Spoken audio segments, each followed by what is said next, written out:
નમસ્કાર. મહામંત્રથી ચાલુ કરીશું. પહેલાં સાંભળીશું, પછી બોલીશું.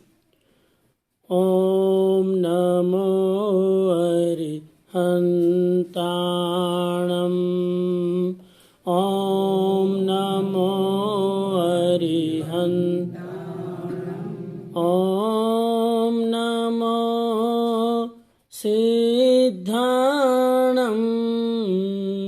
ઓમ નમો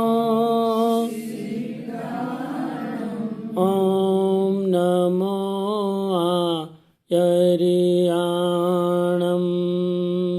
ઓમ નમો ઓમ નમો ઉવજાયાણમ. ઓમ નમો નમો લોએ સવસાહુણમ. નમો લોએ એસો પંચનમુકારો.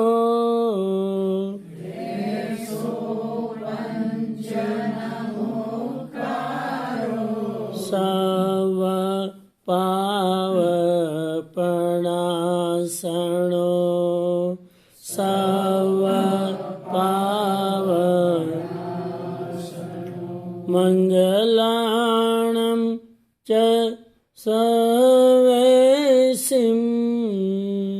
મંગલાણમ ચ પડમમ હાવૈ મંગલમ. પડમમ હાવૈ મંગલમ.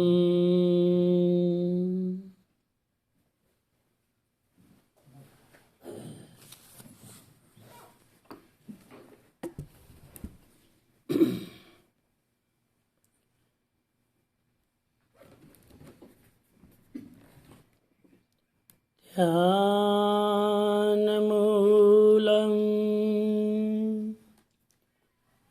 ગુરુર્મૂર્તિ.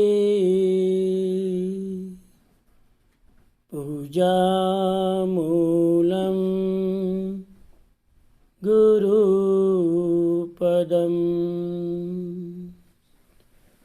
મંત્રમૂલં ગુરુર્વાક્યં. મોક્ષમૂલં ગુરુકૃપા.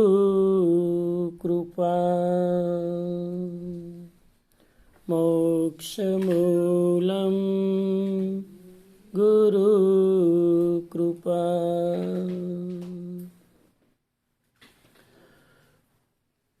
ફોન કોઈનો ચાલુ હોય તો બંધ રાખજો થોડી વાર, વિનંતી.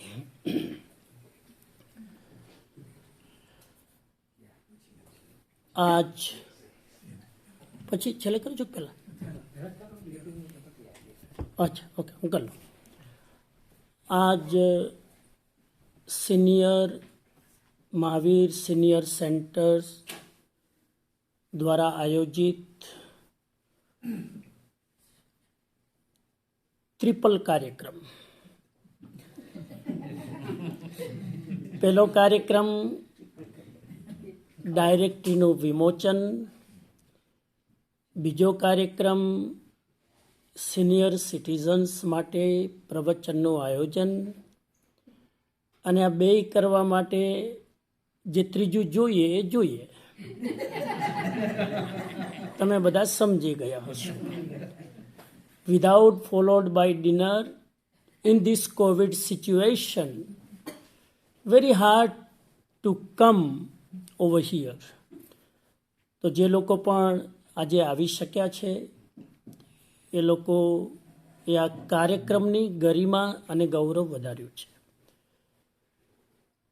અને એક સાથે આજે ઇન પર્સન અને ઝૂમ બંનેમાં આજનો કાર્યક્રમ ચાલી રહ્યો છે. લગભગ 50 જેટલા લોકો સ્ક્રીન ઉપર દેખાઈ રહ્યા છે અને 30-40 લોકો મારી સામે બેઠા છે. પ્રવચન શરૂ કરું એના પહેલાં આજે મહાવીર સિનિયર સેન્ટર્સ દ્વારા ડિરેક્ટરી બહાર પડી છે, જેમાં દરેકના કોન્ટેક્ટ, દરેકના સંપર્ક, દરેકના એડ્રેસ અને થોડીક એડવર્ટાઇઝ, જેથી લોકો કોન્ટેક્ટ કરીને ટિકિટ બુક કરી શકે, બીજા કોઈ પણ એવું જે આપણા જીવનમાં જરૂરી હોય એવા બધા સંપર્ક એ કરી શકે. અને આ ડાયરેક્ટરી બહાર પાડવા માટે આર્થિક સહયોગ વગર આ પોસિબલ નથી. અને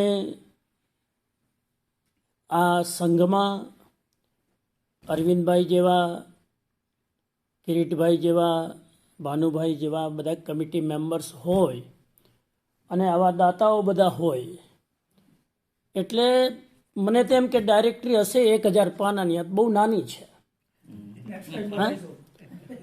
ડાયરેક્ટરી નાની છે, પણ એ ડાયરેક્ટરીની પાછળ મહેનત બહુ મોટી છે, શ્રમ બહુ મોટો છે, યોગદાન બહુ મોટું છે અને ભાવ બહુ ઊંચો છે. એટલે આ ડાયરેક્ટરીનું વિમોચન અરવિંદભાઈએ અને કમિટીએ મને નિમિત્ત બનાવ્યા, એ બદલ હું આપનો આભારી છું. અને ત્યારબાદ જે પણ દાતાઓ છે એમને એક એક આપણે અહીંયા ડાયરેક્ટરી પ્રેઝન્ટ કરીશું. તો આ ડાયરેક્ટરી છે, આઈ થિંક મારે જ વિમોચન કરવાનું છે. હા, પૂછી લઉં, મને કંઈ ખબર નથી. તો હા, ક્લિપ છે ને? અચ્છા, ઓકે ઓકે. જયનામ જયતી, જયનામ જયતી, જયનામ જયતી. તમારો આર્ટિકલ છે જુઓ. યા એમાં આ લોકો એટલા હોશિયાર છે ને, શરૂઆતથી જ મને કનેક્ટેડ રાખ્યો છે. આમાં શરૂઆતમાં જ બ્લેસિંગ પણ હું તેજસભાઈ અને અરવિંદભાઈની ઈમેલ આવેલી, તો શરૂઆતમાં જ બ્લેસિંગ માટે રિક્વેસ્ટ કરેલી, તો એ બ્લેસિંગ પણ આની અંદર અવેલેબલ છે. તો આ એક એક ડાયરેક્ટરી હું અહીંયા જે દાતાઓ છે આપણા, જે બહુ જ દિલથી, ઉદારતાથી, ભાવથી સપોર્ટ કર્યો છે, એમને વિનંતી કરીશ કે અહીંયા આવીને પિયુષભાઈ,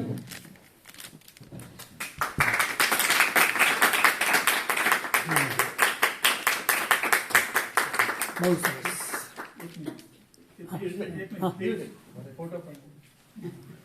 ફોટો પાડવા આપણા રેડી રહો. હા, વેરી ગુડ, સરસ. પ્રબોધભાઈ પ્લીઝ, પ્રબોધભાઈ.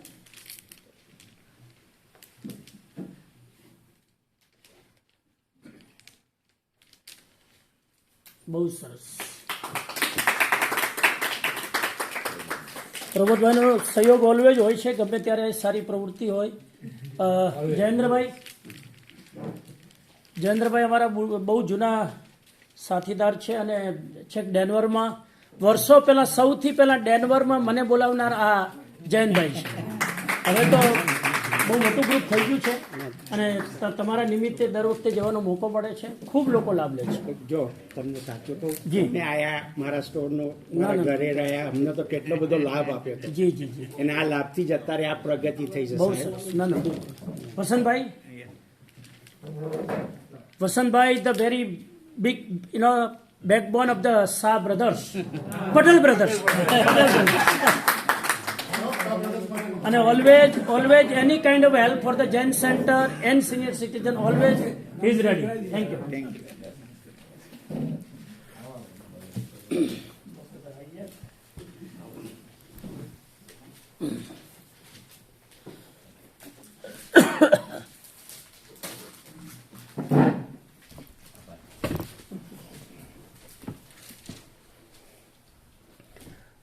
બહુ જ સારા યોગમાં, બહુ સુંદર રીતે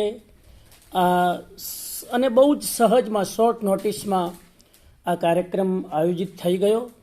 અને બહુ સારું થયું કે લોંગ વીકેન્ડ પહેલાં, અને હવે જ્યારે બધું ખુલી રહ્યું છે ત્યારે શિકાગોમાં તો હવે એવરીથિંગ ઇઝ ઓપન, મુખ ઉપર માસ્ક પહેરવાની પણ જરૂર નથી એવી સ્થિતિ અહીંયા ભગવાનની કૃપાથી, તીર્થંકરોના આશીર્વાદથી નિર્મિત થઈ છે.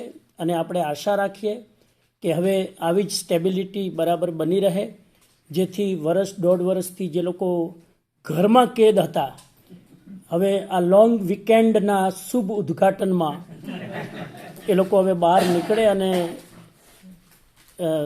પોતાની જિંદગી એક સ્વસ્થ અને સાત્વિક રીતે એન્જોય કરે એવા ભાવ સાથે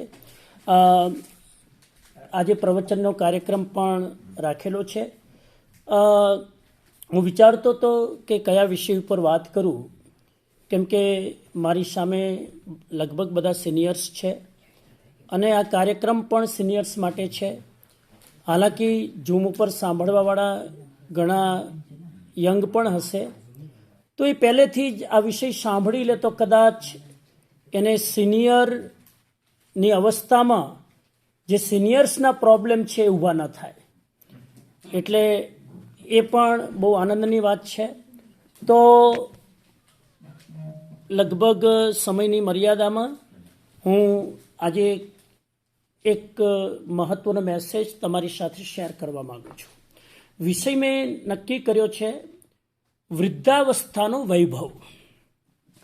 વૃદ્ધાવસ્થા શબ્દ બહુ જ પોઝિટિવ છે, ઘડપણ શબ્દ નેગેટિવ છે, પણ વૃદ્ધાવસ્થા શબ્દ બહુ પોઝિટિવ છે.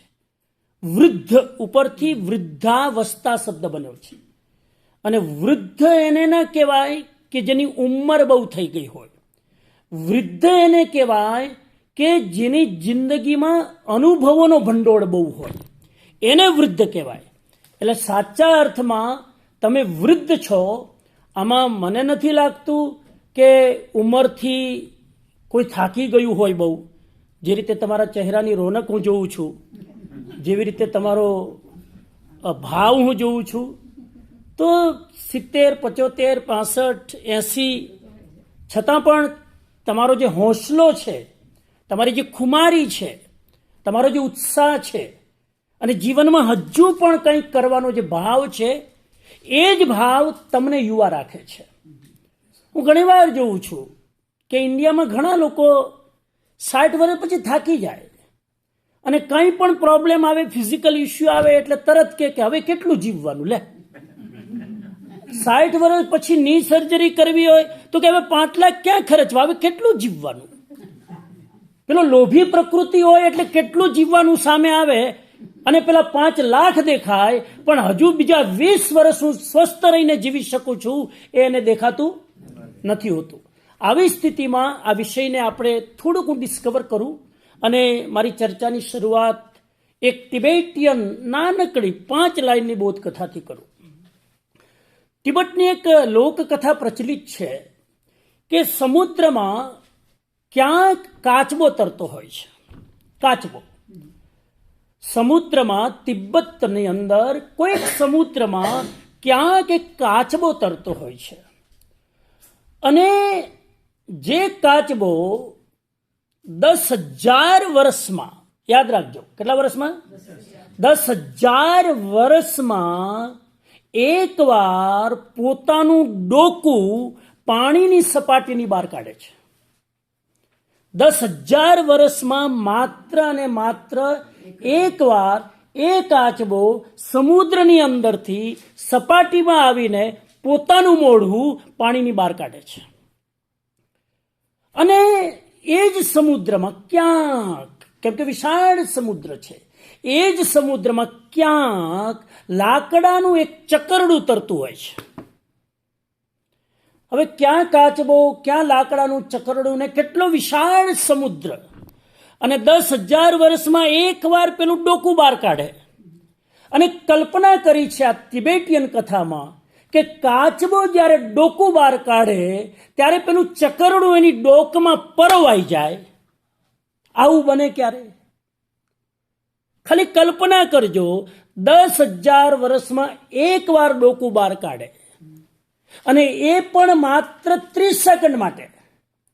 અને ડોકું બહાર કાઢે ત્યારે પેલું ચકરડું લાકડાનું આજુબાજુ હોવું જોઈએ, આટલા વિશાળ સમુદ્રમાં. અને આજુબાજુ હોય એટલું પણ નહીં, એ ડોક બહાર કાઢીને જોરથી પેલા ચકરડામાં નાખે અને ચકરડું એના ગળામાં ભરાઈ જાય. આ ઘટના તમને સુલભ લાગે છે કે દુર્લભ? આ ઘટના ઇઝીલી પોસિબલ લાગે છે કે ઇમ્પોસિબલ? બોલો, તમને પૂછું છું. પોસિબલ.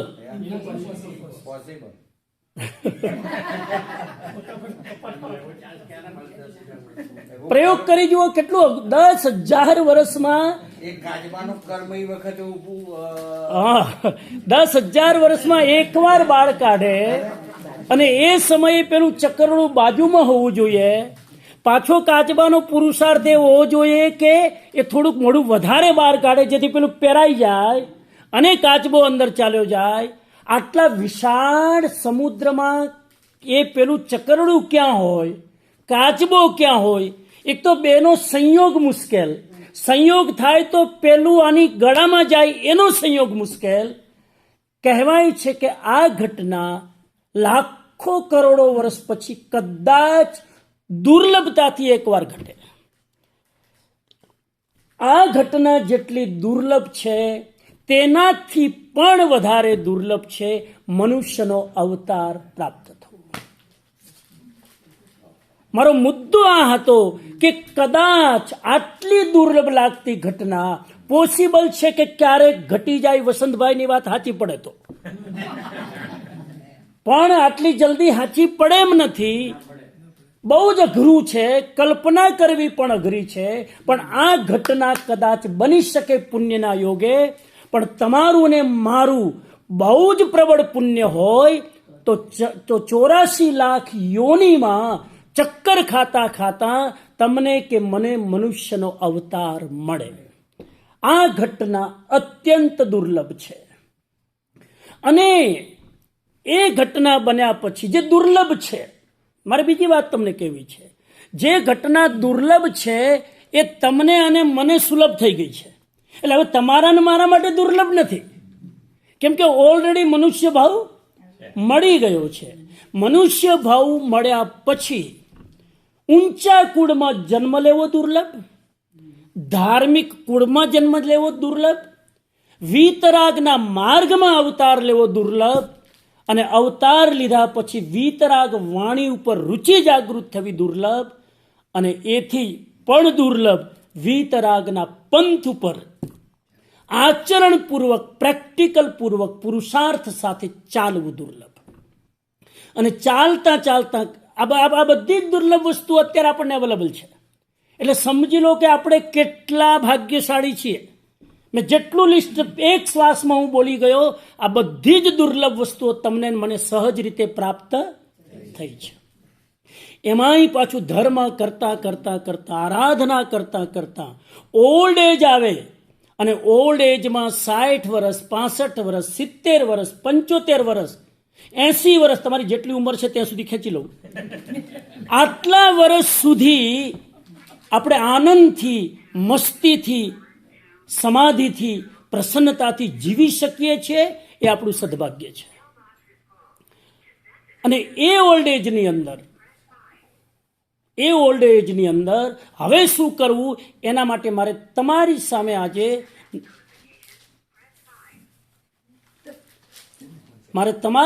આજે નવ વૈભવની વાત કરવી છે.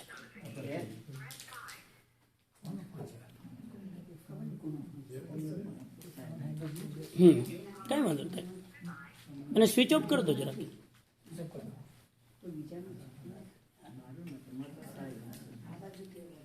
જેનો પણ ફોન ચાલુ હોય, નમ્ર વિનંતી સ્વિચ ઓફ કરી દો પ્લીઝ. હા, પણ ડિસ્ટર્બ નહીં કરો, વાત નહીં કરો, કોઈ વાત નહીં. જેનો પણ જોઈ લો. હા, તો મારે નવ વૈભવની થોડીક સમયની મર્યાદામાં વાત કરવી છે. સૌથી પહેલી વસ્તુ એ છે કે સિનિયર સિટીઝન હોવું એ મારી દ્રષ્ટિએ સ્વયં એક વૈભવ છે. સિનિયર સિટીઝન થવું એ મારી દ્રષ્ટિએ એક વૈભવ છે, એક અચીવમેન્ટ છે. અને બહુ જ ઓછા લોકો ખુમારીપૂર્વક, પ્રસન્નતાપૂર્વક સિનિયર થઈ શકે છે. પહેલી વસ્તુ હું એટલા માટે કહું છું કે સિનિયર થવું એક વૈભવ છે, કેમ કે સિનિયર પાસે બે વસ્તુ હોય છે. એક તો મબલક સમય હોય છે, મબલક આનું અંગ્રેજી ના થાય મબલખનું. એક તો મબલખ સમય હોય છે અને બીજું અઢળક અવકાશ હોય છે. જોઈએ એટલો અવકાશ અને ખૂબ સમય અને અવકાશ. સમય તો બધાને હોય, પણ સમયની સાથે રિલેક્સ, અવકાશનો મતલબ રિલેક્સ હોય છે, આરામદાયી જીવન જીવે છે. આ સિનિયર સિટીઝનની બે વિશેષતા છે કે એની પાસે ખૂબ સમય હોય છે અને હોલસેલમાં એની પાસે અવકાશ હોય છે. આવા બેવડા વૈભવના લોકોને એક ત્રીજા શબ્દમાં આવકારીએ છીએ, એને મોકળાશ કહેવાય છે. આ બધા શબ્દો આપણે બહુ પેલા સાંભળ્યા હશે. હું જરા તમારી ડિક્શનરીને રીચ કરું તો જેની પાસે મબલક સમય હોય અને જેની પાસે અઢળક અવકાશ હોય એને એક શબ્દમાં કહેવાય છે મોકળાશ. એટલે સિનિયર સિટીઝનનો પહેલો વૈભવ છે 9 વૈભવમાંથી, એ છે મોકળાશનો વૈભવ. બચપન ગયું રમવામાં, જવાની ગઈ ભણવામાં અને ખેલકૂદમાં અને કમાવામાં. આ સિનિયર સિટીઝનની એક અવસ્થા એવી છે કે ભણવાનું બંધ, નોકરી કરવાનું બંધ, જવાબદારી બંધ, રિસ્પોન્સિબિલિટી બંધ અને આનંદથી જીવવાનું. અને સૌથી મોટી મોકળાશ એ છે સાહેબ કે હવે હું તમારા પ્રશ્નોના જવાબ આપવા બંધાયેલો નથી. આ કેટલી મોટી મોકળાશ! માણસ આખી જિંદગી બીજાના પ્રશ્નોના જવાબ જ આપવામાં ઊંચો નથી આવતો, પણ સિનિયર થયા પછી એક માણસને અવકાશ મળે છે કે હવે હું બધાના જવાબો આપવા બંધાયેલો નથી. આઈ એમ નાવ રિયલી ઇન્ડિપેન્ડન્ટ. હવે કોઈ મજબૂરી નથી, કોઈ મારા ઉપર જિમ્મેદારી નથી. મારી મરજી આવે છે તો સેવા કરું છું, મારી મરજી આવે તો ઘરમાં હેલ્પ કરું છું, મારી મરજી આવે તો મિત્રો સાથે પાર્ટી કરું છું. બાકી કોઈ મજબૂરીનું નામ હવે આ સિનિયર અવસ્થામાં હોવું જોઈએ નહીં. એને કહેવાય મોકળાશ. ઘણા લોકો એવા હોય છે કે મોકળાશના સ્વાદને ધરાઈને માણે છે. ધરાઈને સમજી ગયા ને? મોકળાશને પૂરી રીતે એન્જોય કરે છે અને એનું રહસ્ય એ છે કે તેમના મિજાજમાં એ જે મોકળાશ છે એના મિજાજમાં રહેલી હોય છે. અને એનો મિજાજ એ છે કે હવે હું મારા મૂળથી જીવીશ, હવે હું તમારા મૂળથી જીવીશ નહીં. આ એનો મિજાજ હોય છે. હવે મારી મસ્તી હશે તો હું કામ કરીશ, નહીં તો નહીં. આ એની મોકળાશ હોય છે, આ એનો મિજાજ હોય છે. નવરાશનો અર્થ કંઈ પણ ન કરવું એ નથી. નવરાશનો અર્થ કર્મ શૂન્યતા નથી. નવરાશનો અર્થ છે મનગમતા કર્મની સમૃદ્ધિ. કોઈ માણસ, ભગવદ્ ગીતામાં ભગવાન કૃષ્ણ કહે છે કે શરીર છે ત્યાં સુધી કોઈ માણસ પ્રવૃત્તિ વગર ન રહી શકે. કોઈ માણસ. અરે તમારી વાત છોડો, એક યોગી પણ જ્યાં સુધી શરીર છે પ્રવૃત્તિ વગર રહી શકે નહીં. તો એ પ્રવૃત્તિ ન કરવી એ રિટાયરમેન્ટ નથી, પણ મનપસંદ પ્રવૃત્તિ કરવાની એક તમારી સ્વતંત્રતા જે છે એનું નામ છે નવરાશ, એનું નામ છે કર્મબદ્ધતા, એનું નામ છે કર્મની સમૃદ્ધિ. અને દરેક વડીલોએ વારંવાર પોતાને એક પ્રશ્ન પૂછવો જોઈએ, બીજાને નહીં. અને બીજા પૂછે તો જવાબ આપવા બંધાયેલા નથી, પણ પોતાની જાતને એક પૂછવું જોઈએ પ્રશ્ન કે મારો માયલો કાઠિયાવાડી શબ્દ છે, મારો અંદરનો જે જીવાત્મા છે, મારો માયલો છે, એ શેમાં રાજી થાય? જે કર્મ કરતી વખતે હેત અને હરખનો અનુભવ થાય તે કર્મ કરવું, બાકી ફાલતુ કર્મમાં અટવાવું. ફરી રિપીટ કરું, જે કર્મ કરતી વખતે હેતનો અને હરખનો અનુભવ થાય એ કર્મ કરવું, બાકી કર્મોમાં અટવાવું નહીં. આ પહેલી વસ્તુ છે. તો પહેલો વૈભવ દરેક વ્યક્તિ પોતાના મનમાં ટીકવાર કરતા જજો. હું અડધો કલાકની અંદર આ 9 વૈભવ તમારી સામે પ્રસ્તુત કરું છું. પહેલો વૈભવ શું નામ કીધું? મોકળાશનો વૈભવ. એને વાપરતા શીખો, એને યુઝ કરતા શીખો, મોકળાશને માણતા શીખો. મોકળાશની અંદર એટલી બધી પ્રવૃત્તિનો ભાર અને જવાબદારીનો ભાવ માથે ન ઓઢી લો કે તમારી મોકળાશ તમને ગુંગડાવી નાખે. નંબર 2, બીજો વૈભવ છે આરોગ્યનો વૈભવ, હેલ્ધી રહેવાનો વૈભવ. આ સિનિયર અવસ્થામાં દરેક વ્યક્તિ હવે ધારે તો પોતાના આરોગ્યની માવજત કરી શકે. અત્યાર સુધી મજબૂરી હતી જોબ કરવાની, અત્યાર સુધી મજબૂરી હતી બિઝનેસ કરવાની, અત્યાર સુધી મજબૂરી હતી જવાબદારીઓ નિભાવવાની. હવે આ દેશમાં તો ઓફિશિયલી 65 વર્ષ પછી, રાઈટ, સિનિયર સિટીઝનને બધા ફાયદાઓ ક્યારે મળે? 65 પછી હવે તમારે એક જ પ્રવૃત્તિ ઉપર ફોકસ કરવાનું છે કે તમારું હેલ્થ બરાબર કેવી રીતે રહે. જે વ્યક્તિ 65 વર્ષ પછી, સિનિયર થયા પછી પોતાના હેલ્થને જાળવી નથી રાખતો, એ 65 વર્ષ સુધી જેટલું ભેગું કર્યું, એ પરસેવો પાડીને જેટલી મહેનત કરીને ભેગું કર્યું, બધાને બરબાદ કરી નાખે છે. તમારી મહેનતથી તમે ભેગું કર્યું, હવે તો એન્જોય કરવાનો ટાઈમ છે, હવે તો જે ભેગું કર્યું એને માણવાનો ટાઈમ છે, હવે તો જે ભેગું કર્યું એને શેર કરવાનો ટાઈમ છે. અને આવા જ સમયે જો તમારું શરીર ખખડી જાય, આવા સમયે જો તમારું મન વિચલિત થઈ જાય, આવા સમયે તમારા બ્રેઇનના સેલ જો નિષ્ક્રિય થઈ જાય, તો મને લાગે છે કે આપણે જિંદગીભર જે પુણ્યથી અને મહેનતથી ભેગું કર્યું છે એ ઓલ્ડ એજમાં જો તમને કામ ના આવે તો એ ભેગું કરેલું બેકાર છે. એટલે આરોગ્યને જાળવવું સિનિયર સિટીઝન વાળાનું પહેલું દાયિત્વ હોવું જોઈએ.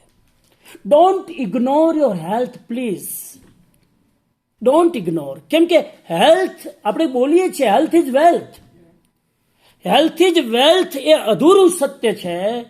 અને બીજું અધૂરું સત્ય એ છે કે વેલ્થ કમાયેલું જે છે, જે ભેગું કરેલું છે, એનો એન્જોય કરવું હોય તો હેલ્થ જરૂરી છે. આ દુનિયામાં 4 પ્રકારના લોકો હોય છે. ઇન નટસેલમાં કહી દઉં. નંબર 1, શ્રમજીવી. કેવા લોકો? શ્રમજીવી. શ્રમજીવી વ્યક્તિ કોણ હોય? જેના પગ સાબુત હોય એ શ્રમજીવી, જેના પગ મજબૂત હોય એ શ્રમજીવી. કેમ કે પગ મજબૂત હોય તો ચાલવાનું મજબૂત હોય, અને ચાલવાનું મજબૂત હોય એ લોકો શ્રમ કરી શકે. અને જે શ્રમ નથી કરી શકતા એની તબિયત લથડવા લાગે છે.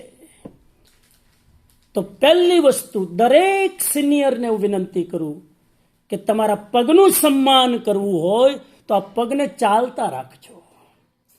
કમસે કમ 6 કલાક 8 કલાકમાં 10-15 મિનિટનું વોક જો ન કરી શકો તો આપણા આરોગ્યને જોખમ ઊભું થાય છે. તો પહેલી વસ્તુ શ્રમજીવી. બીજા વ્યક્તિ છે બુદ્ધિજીવી. બીજા વ્યક્તિને શું કહેવાય? બુદ્ધિજીવી. બુદ્ધિજીવી એને કહેવાય કે તબિયત, બેઠાડું જીવન અને અતિ આહારથી જેનું બગડે એને બુદ્ધિજીવી કહેવાય. બુદ્ધિજીવીની મારી ડેફિનેશન, બુદ્ધિજીવી એટલે બુદ્ધિથી જીવે એ નહીં. હા, મારે સિનિયર સિટીઝનની સામે રાખીને વાત કરવી છે. તો બુદ્ધિજીવી એને કહેવાય કે બેઠાડા જીવનથી અને અતિ આહારથી જેની તબિયત લથડે એનું નામ બુદ્ધિજીવી. કેમ કે આ બુદ્ધિજીવીની ખાસિયત છે, તો બેઠા જ હોય. જોકે આપણે ડાયલોગ મારતા હોય, કાંઈ કામ હોય તો કેજો હું બેઠો જ છું, કાંઈ કામ હોય તો કેજો હું બેઠો છું, પેલો ગુજરી જાય ને આજુ બેઠો જ હોય. આવા સમયે બેસવાનું નથી, હવે ઊભો થા ને મદદ કર.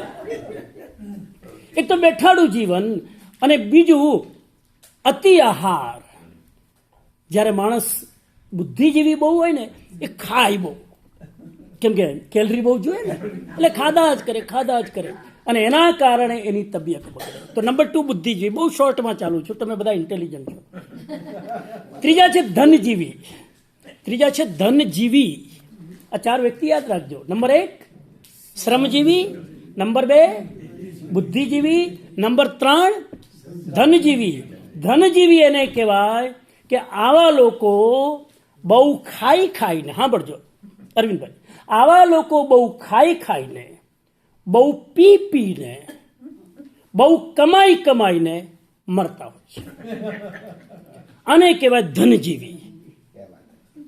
જે બહુ ખાઈ ખાઈને, બહુ પી પીને અને બહુ કમાઈ કમાઈને મરી જતા હોય છે, આવા લોકોના ભાગ્યમાં બહુ જીવવાનું આવતું નથી. બહુ ખાય છે, બહુ પીવે છે, બહુ કમાય છે, પણ બહુ જીવતા નથી. કેમ બહુ નથી જીવતા? કેમ કે કમાવામાં જ જિંદગી પૂરી થઈ ગઈ, જીવવાનો અવસર જ મળતો. સદભાગી છે કે જે વ્યક્તિ મૃત્યુ આવે એના પહેલા જોબ કે પૈસા કમાવાનું બંધ કરીને વચ્ચેનો થોડોક સમય એ જિંદગીને એન્જોય કરી શકે છે. એ માણસ ભાગ્યશાળી છે. એટલે હું ઘણી વાર કહું કે રિટાયર્ડ પહેલા થવાનું કે એક્સપાયર પહેલા થવાનું? સેન્સિટિવ ક્વેશ્ચન છે. રિટાયરમેન્ટ પહેલા કે એક્સપાયરમેન્ટ પહેલા? રિટાયર્ડ પહેલા થઈ જવાનું. અને આ શબ્દ છે ને સાહેબ, રિટાયરમેન્ટ, તમે ગભરાવો નહીં. આ વેસ્ટર્ન કન્ટ્રીમાં શબ્દ છે ને બહુ નેગેટિવ છે. હે, આપણે કોઈને કહીને એ તો હવે રિટાયર્ડ થઈ ગયો. રિટાયર્ડનો અર્થ લોકો એ કરે છે કે આ બંદો હવે કોઈ કામનો નહીં, આ રિટાયર્ડ. પણ એવું નથી. આપણે ત્યાં ભારતની સંસ્કૃતિમાં રિટાયરમેન્ટ શબ્દ જ નથી. રિટાયરમેન્ટની સમકક્ષ કોઈ શબ્દ નથી. નિવૃત્તિ શબ્દ છે.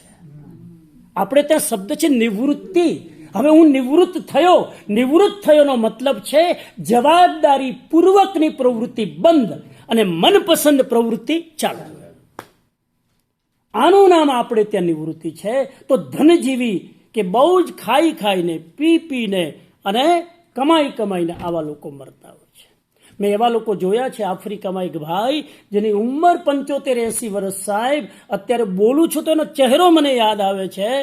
અને 80 વર્ષની અંદર પોતે જૂતા નથી પહેરી શકતા, પોતે ખાવાનું નથી ચાવી શકતા, ડાઇનિંગ ટેબલ ઉપર 4-5 તકિયા લગાવ્યા વગર બેસી નથી શકતા, તો એની વાઈફને કે જલ્દી કર, મારે ઓફિસ જવું છે. સાહેબ લાર ટપકતી હોય, 2 માણસ તો એની લાર સાફ કરવા રાખ્યા હોય, અને છતાં પણ ઓફિસનો મોહ છૂટતો નથી. અને ઓફિસમાં એનો દીકરો કહે છે કે આશીર્વાદ આપો કે આ કાકા ઘરમાં બેહી રહે. એને ઓફિસમાં કંઈ કામ નથી, પણ આખી જિંદગી જે મોહ અને મમત્વમાં ઓફિસ સાચવી હોય, સાહેબ હવે ઓફિસનો મોહ છૂટે નહીં. અને હમણાં જ મને ખબર પડી, 6 મહિના પહેલા એ વ્યક્તિએ દેહ છોડ્યો. આવી જિંદગી દુર્ભાગ્યશાળીની હોય છે કે અંતિમ સમયે પણ કામ કરતા કરતા, જવાબદારી, પૈસા કમાતા કમાતા, નોકરી કરતા કરતા, ધંધો કરતા કરતા તમારી ગરદન ઢળી પડે. આ દુર્ભાગ્યશાળીની જિંદગી છે. સદભાગી એ છે કે જેને બધી જ પ્રવૃત્તિઓ છોડીને પૈસા કમાવાની અને પોતાની અનુકૂળ, પોતાની મનપસંદ, પોતાનો જે મોજ શોખ છે એ પ્રમાણેની જે પ્રવૃત્તિ કરતો હોય એ માણસ મારી દ્રષ્ટિએ સૌથી મોટો ભાગ્યશાળી છે. તો 3 નંબર ધનજીવી, અને 4થા નંબરના વ્યક્તિને હું કહું છું આરોગ્યજીવી. શ્રમજીવી નંબર 2, બુદ્ધિજીવી નંબર 3, ધનજીવી અને નંબર 4 આરોગ્યજીવી. આરોગ્યજીવી વ્યક્તિ કોણ હોય જરાક તમારે સાંભળવાની જરૂર છે. આરોગ્યજીવી વ્યક્તિ એને કહેવાય જે પોતાના હેલ્થ માટે હંમેશા મથતો હોય છે. નંબર 1. નંબર 2, માંદગીના ખાટલાથી હંમેશા જે દૂર રહે એને આરોગ્યજીવી વ્યક્તિ કહેવાય. માંદગીના ખાટલાથી હંમેશા દૂર રહે. નંબર 3, હંમેશા જાગૃત હોય, કેટલી કેલરી લેવી, બ્લડ સુગર લેવલનું ધ્યાન રાખી અને આવા વ્યક્તિ જીવતા હોય છે. બહુ જ એલર્ટ હોય છે. પોતાના શરીરના અંગો ક્યાંય પોતાના રિપોર્ટને ક્રોસ ન કરે અને હેલ્ધી રહે. નંબર 4, આવા લોકો વજન ન વધે એનો ખ્યાલ રાખતા હોય છે. આમાંથી ઘણા લોકોને ઓળખવામાં મને વાર લાગી. આમ તો વર્ષોથી આવું છું એટલે બધાના ચહેરા તો ઓળખીતા છે, પણ કેટલાકની ચાલ બદલાઈ ગઈ, કેટલાનું પેટની કદ બદલાઈ ગયું, કેટલાનું આ બધું બદલાઈ ગયું. સિનિયર એને કહેવાય, આરોગ્યજીવી એને કહેવાય કે જે વજન ન વધે એનો ખ્યાલ રાખે. હું ઘણી વાર અહીંયા આટલા વર્ષોથી આવું છું, જ્યારે ઘણા પણ લોકો મને પણ મળતા હોય, મને તો કંઈ ખબર જ નથી મારી, કેમ કે વ્યક્તિને પોતાની ખબર પોતાના માટે કેવી રીતે હોય. મને ઘણા કહેતા તમે એવા ને એવા લાગો છો. મેં તો ઈર્ષા નહીં કરતા, એવા ને એવા રહેવા દેજો. હા, તમે એવા ને એવા લાગો છો. આજથી 20 વર્ષ પહેલાથી આવું છું, કારણ કે હું મારા હેલ્થને મેન્ટેન કરું છું. એના માટે હું રોજના 3 કલાક ફાળવું છું, એટલે હું હેલ્ધી રહી શકું છું. હું જીભને કંટ્રોલ કરી શકું છું, એટલે હું હેલ્ધી રહી શકું છું. તો વજન ન વધે એનો જે ખ્યાલ રાખે એ આરોગ્યજીવી છે. નંબર 5, વ્યસનથી જે દૂર રહે એ આરોગ્યજીવી છે. જે વ્યસનનો શિકાર હોય એ આરોગ્યજીવી ન હોઈ શકે. જે નવઝેરથી દૂર રહે છે એ આરોગ્યજીવી છે. નવઝેર, 3 કાળા, 3 સફેદ, 3 લાલ. કાળા ઝેર ચાય, કોફીનો કોક, આ 3 કાળા ઝેર. લાલ ઝેર મરચા, માંસ, મદિરા, આલ્કોહોલ, આ 3 લાલ ઝેર. અને 3 સફેદ ઝેર સુગર, સોલ્ટ અને મેંદો. આ સફેદ ઝેર છે. આ જે નવઝેરથી દૂર રહે એ આરોગ્યજીવી છે. એ સાચા અર્થમાં સિનિયર હોવાને લાયક છે.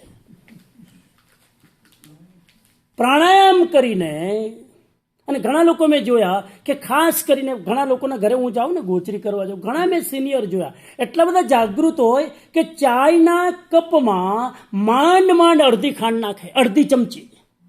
આનો મતલબ છે કે એ હેલ્થ કોન્શિયસ છે. મને ખબર હોવી જોઈએ કે મને કેટલી ખાંડ નડશે નહીં, જીભનું પણ કામ થઈ જાય અને પેટને નડે પણ નહીં, આનું ધ્યાન રાખવાનું હોય. આરોગ્યજીવી એને કહેવાય કે જે પ્રાણાયામ કરીને પોતાની છાતી પાસે રહેલા ફુગ્ગા સમાન 2 ફેફસાનું સન્માન કરે છે. આપણી છાતી પાસે 2 ફેફસા છે, ફુગ્ગા જેવા, અને એ ફુગ્ગાને બરાબર ફૂલાવી રાખવો હોય તો પ્રાણાયામની જે રેગ્યુલર પ્રેક્ટિસ કરે એના ફેફસાનું સન્માન કરે છે. ધ્યાન કરીને અંતરાત્મામાં રહેલી શાંતિની જે અનુભૂતિ કરવાની કોશિશ કરે છે એ આરોગ્યજીવી છે. યોગાભ્યાસ કરીને જે શરીરના અંગોને લચીલા રાખવાની કોશિશ કરે છે એ આરોગ્યજીવી છે.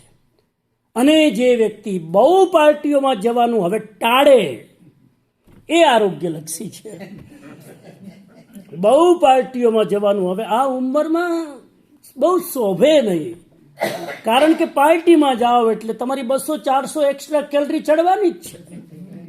અને એને ઉતારવા માટે પછી કલાક ટ્રેડમિલ, જે તમારા ઘૂંટણ જવાબ આપી દીધા ઓલરેડી, હવે તમે ચાલી નહીં શકો, ટ્રેડમિલ નહીં કરી શકો, દોડી નહીં શકો.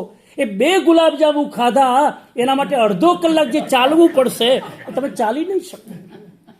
2 ગુલાબજાંબુની સજા છે અડધો કલાક ટ્રેડમિલ, જે આપણે કરી નહીં શકીએ. બહુ સાવધાન રહેવાનું.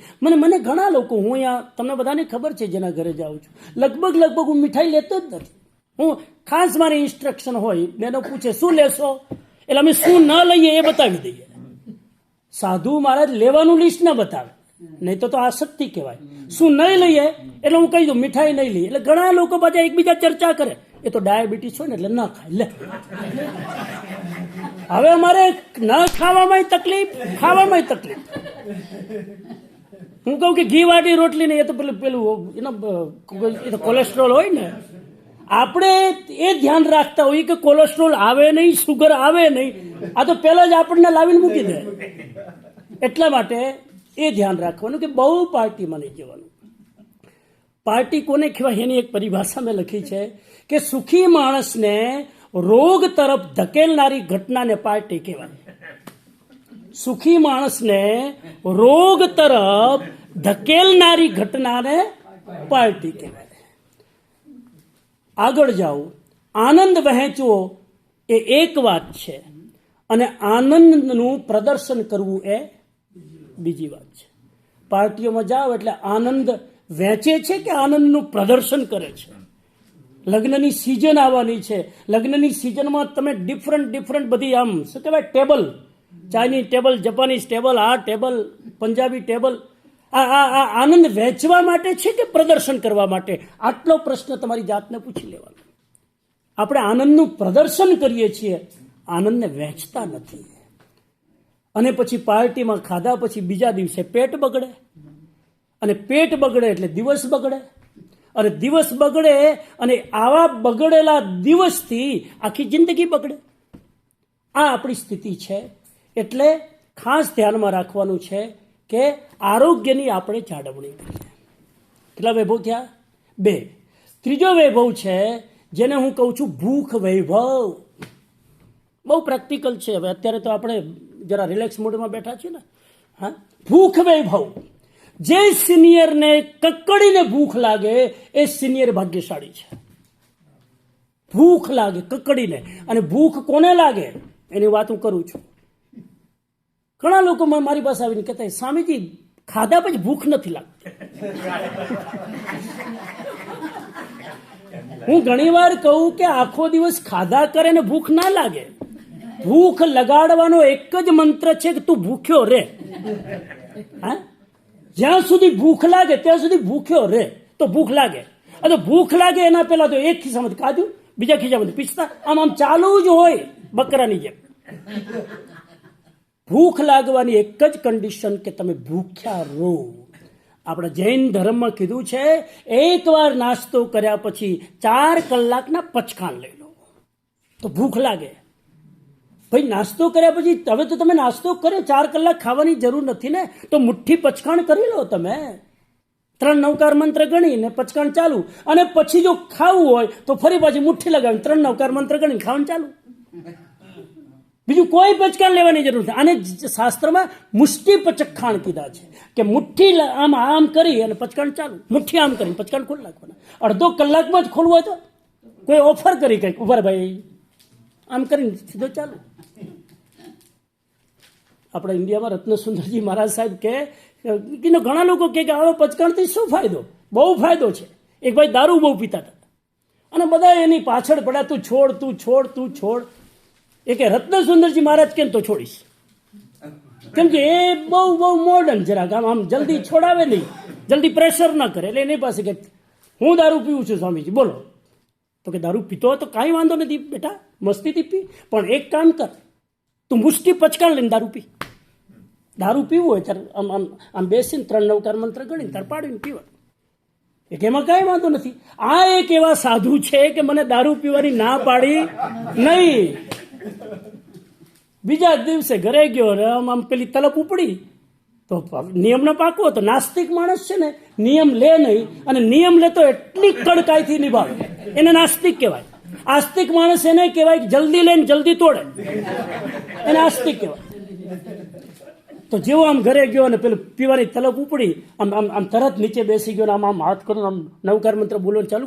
આજુબાજુવાળા 5 જણા ભેગા થયા, ઓહો તપસ્વી સુખસાતા છે ને, સુખસાતા છે ને. હવે જે દારૂ પીવા માટે બેઠો છે ને એને સુખસાતા પૂછે, હવે આવી વ્યક્તિ દારૂ પી શકે? સાહેબ 3 દિવસની અંદર દારૂ પીવાની કેટલી ટ્રાય કરી પણ પી શક્યો. એ મહારાજ સાહેબને ખબર હતી કે સાયકોલોજીકલી આવી રીતે છૂટે, સીધા પચકાણ આપવાથી ઘણી વસ્તુ છૂટે નહીં. તો ભૂખ વૈભવ, ભૂખ લાગે ત્યારે ખાઓ. નંબર 4 ઊંઘ વૈભવ. આ વૈભવ છે ઓલ્ડ એજનો, સિનિયર સિટીઝનનો. ઊંઘ સાહેબ ક્યાં આવે છે ઊંઘ? કેટલાય લોકો કંપોઝની ગોળી ખાઈને હુતા હશે, કેટલાય લોકો રાતના સુએ 2 કલાક સુધી પડખા ફેરવા કરે, ઊંઘ નથી આવતી. કોઈને કર્મ નડે, કોઈને કુકર્મ નડે, કોઈને કર્મ કરવાનો અહંકાર નડે. આ બધું નડતું હોય એટલે રાતના ઊંઘ આવે. કોઈને બેઈમાની નડે, કોઈને કાળું ધોળું નડે, આ બધું નડતું હોય સાહેબ, અને એના કારણે ઊંઘ ના આવે. એક માણસ રાતના હુવા ગયો ને ઊંઘ જ ના આવે, ઊંઘ જ ના આવે. એની પત્નીએ એક દિવસ જોયું આ રોજનો ક્રમ, ઊંઘ નથી આવતી. પત્નીએ કીધું કે કેમ તમે કેટલા ટાઈમથી ઊંઘ નથી આવતી, શું તકલીફ શું છે? તો કે રેવા દે. ના, તમે લગ્ન કર્યા ત્યારે જ કીધું તું સુખ દુઃખમાં સાથ આપીશ, કેમ મને તમને ઊંઘ કેમ નથી આવતી? તો કે સાચું કહું, સામે જે ઘરવાળો રહે છે ને સામે, મારી બિલકુલ સામે ફ્લેટમાં, તો કે હા, એ 10 લાખ રૂપિયા માગે છે. એટલે જ્યારે જ્યારે ઊંઘ તૂટે ને એને જોવું છું ને મારી ઊંઘ ઉડી જાય. તો કે આટલી વાત છે, મને પહેલાં કેવું હતું ને તમારા 20 દિવસ બગડત નહીં. તરત જ પેલી બારી ખોલીને રાડ નાખે, એ 20 લાખ રૂપિયા નથી આપવા, જે થાય તે કરી લેજે. કુજા કુજા હવે જાગવાનો વારો એનો, હવે તમે હુઈ જાઓ. આટલી જ વાત છે ને, નથી આપવા જાઓ બસ. તો કોઈને આ બેઈમાની જગાડે છે, કોઈને કુકર્મ જગાડે, કોઈને કર્મ કરવાનો અહંકાર જગાડે, એમાંથી બહાર નીકળો. ઊંઘ, તમને જો ઊંઘ આવતી હોય, તમે સિનિયર્સ ભાગ્યશાળી છો. તમને જો રાતના પથારીમાં પડતા વેત 10-15 મિનિટમાં જો ઊંઘ આવી જતી હોય, you are stress free and you are really joyful young person. Young person કહું છું. બેડ પર જતાં જ જેને ઊંઘ આવી જાય, એનો મતલબ એના માથા ઉપર દુનિયાનો ભાર નથી. ટ્રાય કરજો, આગળ જાઓ. તો ભૂખ વૈભવ નંબર 3, નંબર 4 ઊંઘ વૈભવ, નંબર 5 સ્ફૂર્તિ વૈભવ. સુરતી વૈભવ નહીં, ઘણા સ્ફૂર્તિ વૈભવ. આજે હું એટલી એક્સાઇટેડ થઈને બોલું છું કે પહેલી વાર 1.5 વર્ષ પછી મને ગ્રુપ મળ્યું છે. બોલો, બાકી તો ઝૂમ જ છે. આજે પહેલી વાર મારી સામે ઇન પર્સન ગ્રુપ મને, અને આટલું સરસ ગ્રુપ છે એટલે હું જરા સ્ફૂર્તિ વૈભવ. 60 અને 65 વર્ષ પછી પણ જેના શરીરમાં અને મનમાં સ્ફૂર્તિ હોય, એ માણસને ક્યારેય ઘરડો કેવો જોઈએ નહીં. મેં મારી જિંદગીમાં જોયા છે કે ઘણા 20 વર્ષની ઉંમરમાં ઘરડા હોય છે અને ઘણા 80 વર્ષની ઉંમરમાં જવાન હોય છે. જેની અંદર સ્ફૂર્તિ હોય એ 80 વર્ષનો જવાન, અને જેની અંદર સ્ફૂર્તિ ન હોય એ 20 વર્ષનો પણ બુદ્ધો હોય છે. તો સ્ફૂર્તિને મેન્ટેન કરજો. અને 3 વસ્તુ એને જોડાયેલી છે. જે બરાબર પગનો ઉપયોગ કરે એ માણસ શ્રમ કરે, જે શ્રમ કરે એ બરાબર ઊંઘી શકે, અને જે બરાબર ઊંઘી શકે એ બીજા દિવસે સ્ફૂર્તિથી ઉઠી શકે. આ સ્ફૂર્તિ વૈભવ નંબર 5. નંબર 6 શોખ વૈભવ. શોખ વૈભવ, શોખ એટલે ઇન્ટરેસ્ટ, હોબી. સિનિયર સિટીઝન પાસે કોઈ પણ 1, 2, 3 હોબી હોવી જોઈએ. જો તમારી પાસે કોઈ પણ હોબી નહીં હોય, તમે ઘરની અંદર બીજા માટે ભારભૂત બનશો, ઘરમાં બીજાને નડશો. રિટાયર્ડ થયા પછી આખો દિવસ ઘરમાં આટા મારા કરે, કોઈ લેડીઝને ગમે. આવું તમને કહી દઉં. અને તમે પછી અપમાનના ભોગ બનશો. એના કરતાં કોઈક શોખ ડેવલપ કરો. સાહિત્યનો શોખ ડેવલપ કરો, વાંચવાની રુચિ જગાડો, ખૂબ વાંચો. કેટલું બધું સાહિત્ય છે આપણે ત્યાં. સંગીતની રુચિ જગાડો, સંગીત સાંભળો, સંગીતને માણો, સંગીતને શીખો. આ કોવિડની અંદર કેટલાય લોકો મોટી ઉંમરમાં પણ ઇન્ડિયાથી, સાઉથ ઇન્ડિયામાંથી હાયર કરી અને અહીંયા મ્યુઝિક શીખે છે. અને શીખવા માટે કોઈ ઉંમર, અંતિમ ઉંમર હોતી નથી. અંતિમ ઉંમરમાં પણ માણસ શીખી શકે છે. તો શીખવાની વૃત્તિ. સ્પોર્ટ્સ એક્ટિવિટી સિનિયર સિટીઝન માટે બહુ જરૂરી છે. સ્પોર્ટ્સ એક્ટિવિટી, ફિઝિકલ એક્સરસાઇઝ માટે તમે ગોલ્ફ રમો, તમે તમારી જે તમારા સ્ટેટસ પ્રમાણે હોય, તમે કોઈ પણ ગેમ જરૂરી છે. સેવા કરો, સમાજની સેવા કરો. અને કેટલા બધા લોકો સેવા કરે છે સમાજની નિવૃત્ત થયા પછી. તો સેવા બહુ જરૂરી છે. અને હું હંમેશા કહું છું કે જેને પુસ્તક વાંચવાની ટેવ હોય, આવી વ્યક્તિ જિંદગીમાં ક્યારેય કંટાળતી નથી. સંગીતમાં જેને રસ હોય એવા વૃદ્ધ નવરાશને શણગાર તો જોવા મળે છે. આવો વૃદ્ધ વ્યક્તિ પોતાની નવરાશની પળોને શણગારે છે. સંગીત એક શણગાર છે. અને જેને સ્પોર્ટ્સની ટેવ હોય છે એ લાચારી અને મજબૂરીથી પોતાની જાતને હંમેશા માટે બચાવે છે. ખિસકોલી છે ને, ખિસકોલી એ ઘરડી થાય તોય દોડવાનું છોડતી નથી. તમે ખિસકોલીને જોજો. અહીંયા તો આ બધું હવે તો દુર્લભ થઈ ગયું છે. કોઈ જાનવરને, કોઈ જીવોને જીવવા જ નથી દીધા, આપણે જગ્યા જ નથી રાખી હવે.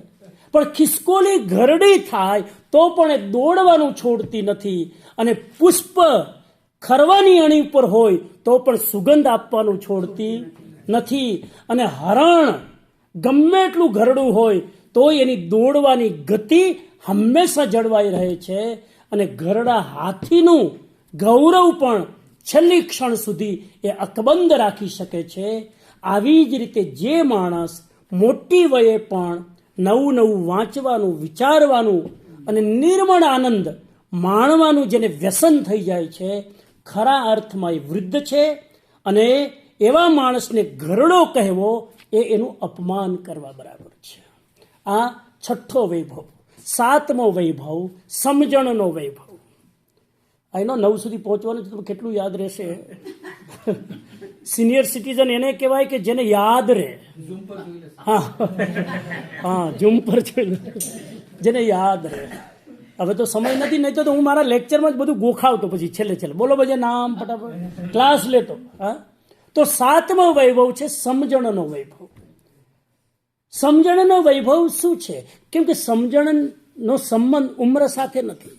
સમજણ આવે તો 20 વર્ષમાં આવી જાય અને ના આવે તો 80 વર્ષે પણ આવે, જેને આપણે મેચ્યોરિટી કહીએ છીએ.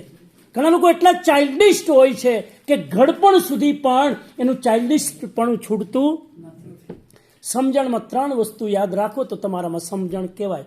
નંબર 1, આ જ ઓલ્ડ એજમાં ક્યારેય પણ આગ્રહ નહીં રાખવાનો. તમારા જીવનમાં જો તમે આગ્રહ છોડી શકો તો તમારામાં સમજણ આવી એમ માનવાનું. આપણને ગ્રહ દશા નથી નડતી, પણ આગ્રહ દશા બહુ નડે છે. એ આગ્રહને આપણે છોડી શકીએ. શેના આગ્રહ હોય આપણે ઓલ્ડ એજમાં? ના, અમે તો આવી રીતે જોયું છે આખી જિંદગી, તો તું જો, અમે તો આવી રીતે જ ઉછર્યા છીએ, અમારા જમાનામાં આમ નહોતું. પણ તમારા જમાનામાં નહોતું તો નહોતું, હવે અમારો જમાનો બદલાઈ ગયો. ઘણા લોકો ફાંકા મારતા હોય, અમે તો ક્યારેય આટલું બધું વોટ્સઅપ કરતા જ નહોતા, અમે તો ઈમેલ અરે તમારા જમાનામાં હતું જ નહીં. હવે જેને છે ને માણવા દો ને ભાઈ. એક ભાઈ તો મને એક 80 વર્ષના દાદા કહેતા હતા કે હું હવે જન્મ્યો હોત ને તો સારું, આ સાલું ઇન્ટરનેટ ને આ મીડિયાનો યુઝ તો કરી શકત. હવે તો મરવાનો ટાઈમ આવ્યો અને આ બધું ઇન્વેન્શન થયું. તો આગ્રહ ન રાખો. આજની પેઢી પ્રમાણે થોડા લચક રહેતા શીખો, થોડા ફ્લેક્સિબલ રહેતા શીખો, થોડા વિચારને લેટ ગો કરતા શીખો અને આજની પેઢીના લોકોના વિચારનું સ્વાગત કરતા શીખો. તમે કયો છાતી ઠોકીને બેટા અમે અમારી જિંદગી જીવી લીધી, હવે તમારો જીવવાનો વારો છે, અમે શાંતિથી બેસીને અમારી જે પ્રવૃત્તિ અમને ગમતી હોય અમે કરશું, તમે હવે જીવો. પણ ઘણા મોટી ઉંમરના પેલી કચ કરવાની ટેવ હોય ને સાહેબ, છૂટે નહીં. છોકરું બહારથી જરાક મોડું ક્યાં ગયો, સીધા 10 પ્રશ્નોનું અટેક. ક્યાં ગયો તો, કોની સાથે ગયો તો, કેમ લેટ આવ્યો ને, બસ. એટલે જીવવા દો ને. આમ આખી રાત જાગે, પેલો આવે નહીં ને ઘરમાં ત્યાં સુધી જાગતા રહે. અને આપણે કહીએ છીએ કે હવે તો અમારો છોકરો 18 વર્ષનો તમારો છોકરો થઈ ગયો, પણ તમે હજુ 10 વર્ષના જ છો. તમારો છોકરો મેચ્યોર થઈ ગયો, પણ આપણે થયા. જીવવા દો એને જિંદગી. હું તો કહું છું કે બાળકો ઉપર થોડો ભરોસો રાખો યાર. આ દેશમાં આપણા બાળકો કેટલા આગળ છે તમે જુઓ. તમે જેટલું આખી જિંદગી નથી કમાતા, તમારા બાળકો 5 વર્ષમાં કમાઈ લે. અને છતાં કે એ તો છોકરો ખબર ન પડે. હવે આ બાબાને શું ખબર પડતી આપણને ખબર નહીં, ખબર ન પડે. તો આગ્રહ છોડી દો, વિચારનો આગ્રહ તમે છોડી દો. આ સૌથી પહેલી વસ્તુ. તમે ટીકમાર કરજો કે છે તમારામાં વિચારનો આગ્રહ છોડી દીધો. વિચાર, ઘણા બધા વિચાર હોય, માન્યતાઓ, ધર્મના વિચારો, ધર્મની માન્યતાઓ, બધું થોડું ફ્લેક્સિબલ રહો. અમે આ દેશમાં આવીને કેટલા ફ્લેક્સિબલ નથી ત્યાં. આ દેશમાં આવીને નહીં તો આ દેશમાં તો અમારા નિયમો પ્રમાણે અમે જીવવાનો આગ્રહ રાખીએ તો જીવી ના શકીએ. વી આર વેરી ફ્લેક્સિબલ અને રહેવું જ જોઈએ, એમાં જ આનંદ છે. આગળ જાઓ તો એક તો આગ્રહ છોડો. કેમ કે સિનિયર સિટીઝનના કેટલાક આગ્રહો એવા હોય છે જે આજની નવી પેઢીને પજવનારા હોય છે. એટલા માટે એમાંથી બહાર નીકળવું. જેમ જેમ ઉંમર વધે એમ એમ આગ્રહો ઘટવા જોઈએ. એક આગ્રહ છોડો. નંબર 2, ક્યારેય પણ ભૂલે ચૂકે વણ માંગી સલાહ નહીં આપવાની. તો તમે સાચા અર્થમાં સિનિયર. હજુ પેલો માંગે નહીં, હજુ તો એને સલાહ લેવી છે કે નહીં એ પણ પ્રોગ્રામ નથી, અને સીધું જ આપણે ચોંટાડી દઈએ 2-4 સલાહ. તો તું આમ કર, તું આમ કર, પણ મારે નથી કરવું. ઘણાને સલાહ આપવાનો નશો હોય છે સાહેબ. હું ઘણી વાર કહું કે ઇન્ડિયામાં રિલાયન્સ કંપની તમને ખબર હશે, એમાં એડવાઇઝર હોય જેનું કામ માત્ર સલાહ આપવાનું, અને એડવાઇઝરનો પગાર હોય મહિને 3 લાખ રૂપિયા. એ એડવાઇસ આપવાના આટલો મોટો તગડો પગાર લે છે અને આપણે મફતમાં એડવાઇસ, મફતમાં. નક્કી કરી લો હું એડવાઇસ નહીં આપું. સન્માનપૂર્વક લેવા આવે, વિનમ્રતાપૂર્વક માંગે, અને મારી પાસે જો એડવાઇસ હોય તો હું પ્રેમથી આપું, નહીં તો શું કામ. અને તમે વણ માંગી સલાહ આપશો, તમારી સલાહની કોઈ કિંમત, સારામાં સારી સલાહ હશે એની કોઈ કિંમત નહીં રહે. પ્લીઝ સિનિયર્સને કહો, ધ્યાન રાખજો, માંગ્યા વગર એડવાઇસ તમારા દીકરાને પણ નહીં આપતા. ભલે એકવાર ઠોકર વાગે, ભલે એકવાર શીખવા દેજો, પણ પૂછ્યા વગર નહીં આપતા. અને ત્રીજી વસ્તુ ધ્યાનમાં રાખવાની, દલીલબાજી કરવાથી બચો. ઘરમાં દલીલબાજી છોડો. હવે હું તમને ઘણીવાર કહું કે આ દેશમાં તમારું પુણ્ય કેટલું પ્રબળ. બધા લોકો આરામથી સમજી ગયા ને, ખાઈ પીને એન્જોય કરીને આરામથી પોતાની જિંદગી જીવે છે. હવે તમને શું ખૂટે ઘરમાં? મને કહો, કઈ ખૂટે? હવે એક જ વસ્તુ ખૂટે છે કે ઘરમાં પતિ પત્ની કે જે 2-4 મેમ્બર હોય એમાં શાંતિ નથી. અને શાંતિ એટલે નથી કે દલીલ બાજુ સવારે ઉઠે ત્યારથી ચાલુ, નાની નાની વાતમાં કાંત્યા જ કરે. આ તમે ઘરમાં છોડી દો. હું તો અહીંયા ઘરોમાં રહું છું એટલે કહું છું. અને આ બધી વાત કરું છું તો ઘરે ઘણા લોકો મને ઘરે બોલાવતા નથી. પછી અમારે ધ્યાન રાખવું પડે કે આપણા ઘરે આવશે ને આપણા ઘરની ખબર પડી. એટલે હું લેક્ચરમાં કોઈનું નામ લેતો નથી. મારા માટે message is important, not your problem is important. એટલા માટે વિનંતી કરું કે ઘરમાં પતિ પત્ની, હવે છોકરાઓ મોટા થઈ ગયા, છોકરાઓ વેલ સેટ થઈ ગયા, ભગવાને બધું આપ્યું છે.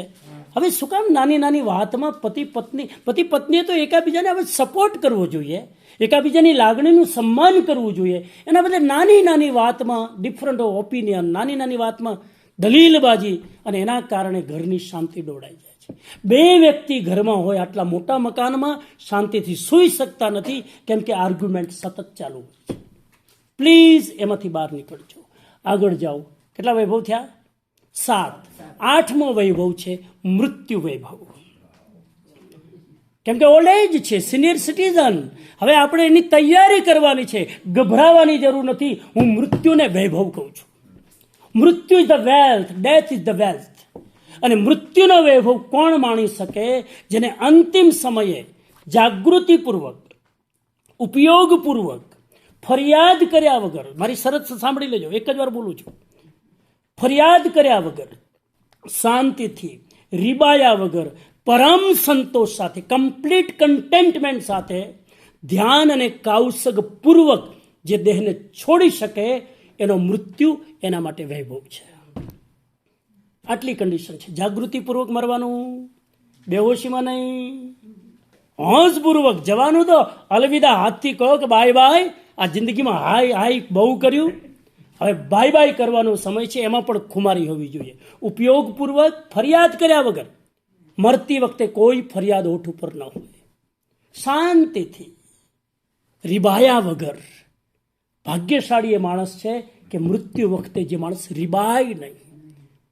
વેદના આવે તો રીબાવવું પડે, રીબાય નહીં. અને પરમ કન્ટેન્ટમેન્ટ, હવે કંઈ જ બાકી નથી. પરમ કન્ટેન્ટમેન્ટનો મતલબ હવે કોઈ ઈચ્છા બાકી નથી. રાવણની જેમ નહીં તો કેવું પડશે, આટલું બાકી રહી ગયું. સાલું, રાવણનું બહુ લાંબુ લિસ્ટ હતું. 7 વસ્તુ રાવણની કરવાની બાકી રહી ગઈ. જે રાવણ તો ન કરી શક્યો, એના પછી કોઈ ન કરી શક્યું. ખેર, અને ધ્યાન અને કાઉસગ પૂર્વક જે અંતમાં દેહ છોડી શકે, એનો મૃત્યુ વૈભવ છે. અને એ મૃત્યુને વૈભવ બનાવવા માટે 9મો અને છેલ્લો વૈભવ સેવા વૈભવ. સેવા વૈભવ. હું સેવાને બહુ મહત્વ આપું છું. સેવા કરવાનો ગુણ હોય એ પોતાની સંપત્તિની કરન્સીને પુણ્યમાં કન્વર્ટ કરી લે છે. તમારી સંપત્તિની જે કરન્સી છે એને પુણ્યમાં કન્વર્ટ કરવી હોય તો એક જ ચાવી છે, તમે સેવા કરતા શીખી જાઓ. મને એક નાનકડી વાત યાદ આવે છે, અને એ વાત કહી અને આજની વાતને હું પૂરું કરું છું. ના, હા, એ હું હમણાં 2 મિનિટ. એક નાનકડી વાત કે કેવી રીતે આપણે આપણી સંપત્તિને પુણ્યમાં કન્વર્ટ કરી શકીએ. એક પૈસાદાર માણસ હતો, બહુ પૈસાદાર શેઠ. અને જેની પાસે બહુ પૈસો હોય એટલે થોડું ઘમંડ પણ હોય, નેચરલ છે. અને એ કાર લઈને એકવાર જતો હતો તો જતાં જતાં ગાડીમાં કોઈનું પ્રવચન સાંભળતો હતો.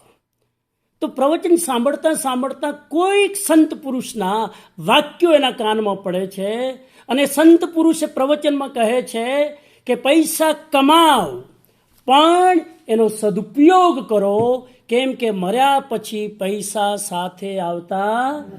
આવું બધું પ્રવચન ચાલતું હતું. એટલે આ વ્યક્તિને શેઠને થયું કે સંત છે, બોલ્યા કરે, સંતને હું ખબર પૈસા કેમ કમાવા, એનું કામ ઉપદેશ આપવાનું, એટલે એ બોલતા જાય. અને પછી ધીરે ધીરે એને વિચાર આવે છે કે હું આજે સંત બોલે છે ને કે મર્યા પછી પૈસા સાથે આવતા નથી, આ સંતની વાતને મારે ખોટી સિદ્ધ કરવી છે તો મારું નામ. અને બહુ મોટી ફેક્ટરી ચલાવતા હતા, બહુ કર્મચારીઓ કામ કરતા હતા. એકવાર એને એની ફેક્ટરીમાં બધા કર્મચારીઓને ભેગા કર્યા અને એક પ્રશ્ન પૂછ્યો કે તમને મુંહ માંગ્યું ઇનામ આપીશ, મારા પ્રશ્નનો જવાબ આપો કે અહીંયા જેટલી મારી સંપત્તિ છે ને એનું સ્વર્ગમાં કેવી રીતે લઈ જાઓ, એના માટે કોઈ આઈડિયા આપો. અહીંની સંપત્તિને સ્વર્ગમાં કેવી રીતે લઈ જાઓ એનો આઈડિયા આપો, તમને ઇનામ આપવામાં આવશે. તો પેલા બધા કર્મચારી કે આ શેઠનું ખસકી ગયું લાગે છે, હવે અહીંની સંપત્તિ ઉપર થોડી લઈ જવાય, બધું અહીં એક સોય અને સોયનો દોરો પણ મર્યા પછી ઉપર આવવાનો. એટલે બધા હસી કાઢી કે શેઠ હવે ઉંમર થઈ ગઈ, સિનિયર થઈ ગયા, ખસકી ગયું લાગે છે, ઉપર ના આવે ને બધાએ વાત ઉડાડી દીધી. ફરી 15 દિવસ થયા, ફરી બધાને ભેગા કર્યા કે પ્લીઝ હું રાતનો સૂઈ નથી શકતો, મને ઉપાય બતાવો કે અહીંની સંપત્તિ મર્યા પછી ઉપર આવે.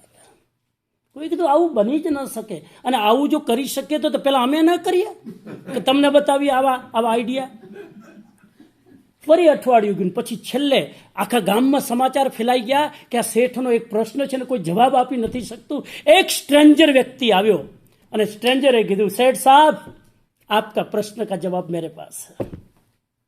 તમારા પ્રશ્નનો જવાબ મારી પાસે છે. તો કે શું? તો કે તમારે અહીંની સંપત્તિ ઉપર લઈ જવી છે ને, તમે લઈ જઈ શકો, એક આઈડિયા છે. તો કે મને કહો. તો કે એના પહેલા હું તમને એક પ્રશ્ન પૂછું કે તમે દુનિયા ફર્યા છો? તો કે આખી દુનિયા ફર્યો છો. તો કે તમે અમેરિકા ગયા છો? તો કે અમેરિકા ગયો છું. તો કે અમેરિકા જાઓ તો એરપોર્ટ ઉપર એટલે સૌથી પહેલા એરપોર્ટ ઉપર ઉતરો એટલે શું કરો? તો કે કરન્સી કન્વર્ટ કરાવું.